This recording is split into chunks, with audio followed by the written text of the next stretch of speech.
Break બાદ હવે આગળ વાત કરીએ તો અરવલ્લી જિલ્લા કોર્ટે સગીરા સાથે દુષ્કર્મ મામલે સજા ફટકારી। અરવલ્લી જિલ્લા કોર્ટે સગીરા સાથે દુષ્કર્મ મામલે સજા ફટકારી છે। માલપુર પંથકમાં આવેલા એક ગ્રામ્ય વિસ્તારમાં 15 વર્ષીય સગીરાને ભગાડી જઈને આરોપીએ દુષ્કર્મ આચર્યો હતો। આ સમગ્ર ઘટનાની તપાસ સ્થાનિક પોલીસ દ્વારા કરવામાં આવી હતી। સ્થાનિક પોલીસે મજબૂત આધાર પુરાવા કોર્ટમાં રજૂ કર્યા હતા। સમગ્ર કેસની સુનાવણી ચાલતા સરકાર તરફે ધારદાર દલીલો અને રજૂઆતો કરવામાં આવતા આરોપીને 20 વર્ષની સખત કેદની સજા ફટકારતો હુકમ કર્યો છે। 10 વર્ષ પહેલા બનેલી ઘટનામાં અરવલ્લી જિલ્લા કોર્ટે સમાજમાં દાખલારૂપ આ ચુકાદો આપ્યો છે।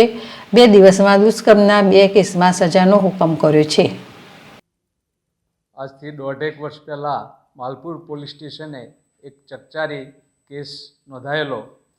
એક ભોગ બનનાર જેની ઉંમર 15 વર્ષની હતી તે તેની માતા સાથે કામેથી પરત ફરી રહી હતી ત્યારે એની મા એના ગામમાં બીજી જગ્યાએ ફળિયામાં કામે એક કામ હતું ત્યાં ગયેલી અને તે સીધી ઘરે જતી હતી। તે દરમિયાન આ કામનો આરોપી મહેશ અમૃતભાઈ પગી તેને રસ્તામાંથી ઉપાડી જઈ અને બાઇક ઉપર લઈ જઈ અને ભગાડી ગયેલો।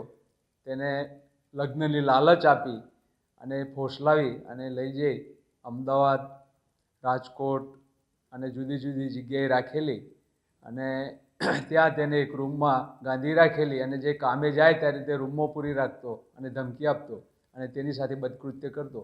અને આ કામની તપાસ માલપુર પોલીસ સ્ટેશનના પીઆઈ એમ.જે. ચૌધરી નાઓએ કરેલી અને પુરાવાઓ એકત્રિત કરી ચાર્જશીટ કરતો મોડાસાના એડિશનલ સેશન જજ